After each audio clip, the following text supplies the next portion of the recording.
बिस्मिल्लाहिर्रहमानिर्रहीम। आज 11 मई 2021 है। ये दिन उर्दू के नामवर अफसाना निगार सआदत हसन मंटो के हवाले से जाना पहचाना जाता है। आज के दिन के हवाले से और मंटो साहब को खराज तहसीन पेश करने के लिए मैं अपना कॉलम पेश करना चाहता हूँ। सआदत हसन मंटो, इंसानी नफ्सियात का तर्जुमान। सआदत हसन मंटो उर्दू के अफसानवी अदब का एक ऐसा अहम तरीन नाम है जिनके बग़ैर तारीख़ उर्दू अदब मुकम्मल नहीं होती। मंटो को उर्दू अफसाना निगारी में जो मकाम हासिल है उसकी मिसाल कहीं और कम ही मिलती है। मंटो ने जब लिखने का आगाज़ किया तो अपने इर्द गिर्द नाइंसाफ़ियों और अदम मसावात के अंबार लगे हुए देखे, जिस पर उनका कलम हरकत में आया और उन्होंने इन सुलगते हुए हालात के ख़िलाफ़ एहतजाजी रवैया अख्तियार किया।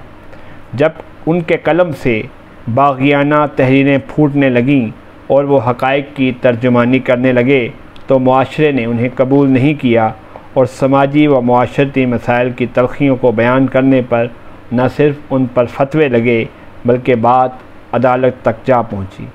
लेकिन मंटो इन मुश्किल हालात में अपने मौक़िफ़ पर डटे रहे और बिलाखिर मुआशरे को तस्लीम करना पड़ा कि मंटो न सिर्फ एक साहिब असलूब नसर निगार हैं बल्कि उन्होंने अफसाने को एक नई राह भी दिखाई है। आइए अब मंटो का तारुफ़ सुनते हैं। सआदत हसन मंटो 11 मई 1912 को मौजू समराना ज़िला लुधियाना भारत में पैदा हुए। मंटो के वालिद लुधियाना में किसी तहसील में तैनात थे। उन्होंने 2 शादियां की। मंटो अपने घर में एक खौफज़दा बच्चे की तरह ज़िंदगी गुजारते रहे। उन्होंने अपने सौतेले बहन भाइयों की मौजूदगी और वालिद की सख्त तबीयत के ज़ेर असर अपना बचपन गुजारा। इब्तदाई तालीम घर में हासिल करने के बाद 1921 में MA मिडल स्कूल में 4थी जमात में दाखिल हुए, लेकिन उनका तालीमी रिकॉर्ड अच्छा न था, लिहाजा वो 3 मरतबा मैट्रिक के इम्तहान में फ़ेल हुए और 1931 में उन्होंने बिलाखिर मैट्रिक का इम्तहान पास किया और पहले हिंदू सभा कॉलेज और बाद अज़ा MAO कॉलेज में दाखिला लिया और यूँ उनके तालीमी मराहल तय होने लगी। इसी दौरान मंटो ने लिखने का आगाज़ किया। ज़माने के सताए हुए लोग, ठुकराए हुए किरदार उनके अफसानों के बुनियादी मौज़ूआत बनने लगे। एक बार मंटो ने कहा, अफसाना मुझे ख़ुद लिखता है। मंटो की तहरीरों में इंसानी नफ्सियात की तर्जुमानी होने लगी। यूँ बहुत से इंसानी अलमिए मंटो के अफसानों के बुनियादी मौजू बनते चले गए।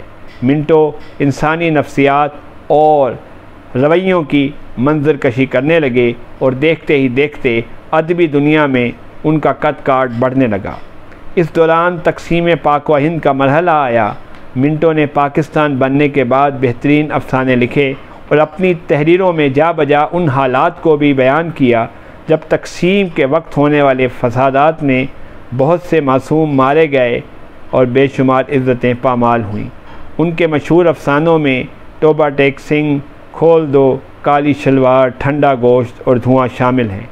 मंटो ने बेमिसाल अफसाने लिखे और उसके साथ उन्होंने खाका निगारी और ड्रामा निगारी की तरफ भी तवज्जो की।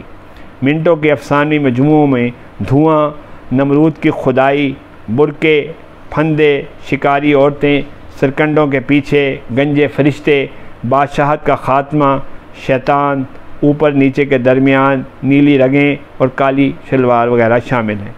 मंटो ने तमाम उम्र कलम के ज़रिए रोज़गार हासिल किया।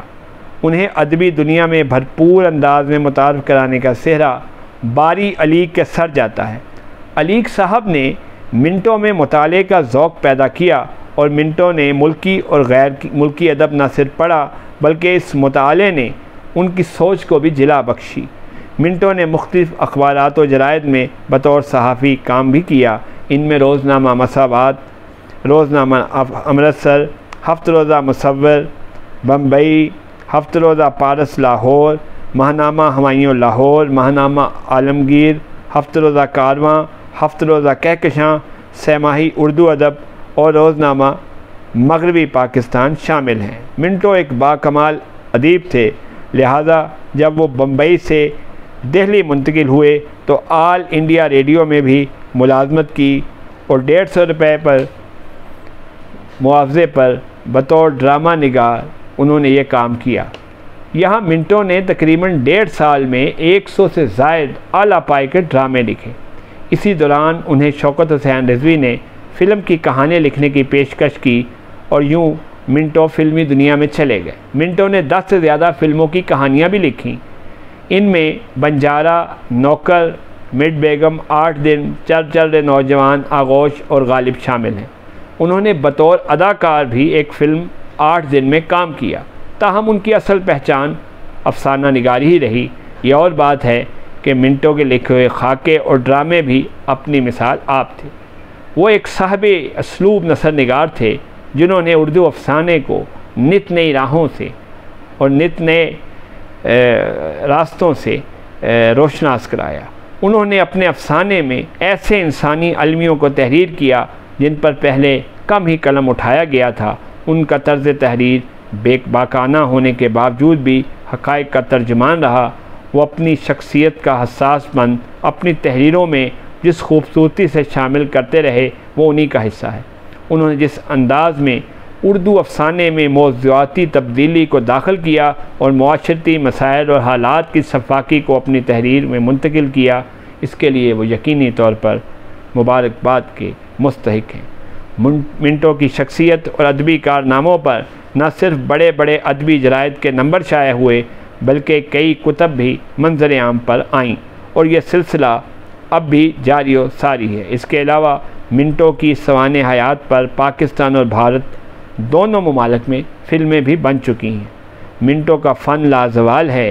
यही वजह है कि आज उनकी वफ़ात के कई बरसों बाद भी उनके मद्दाहीन में कमी नहीं आई।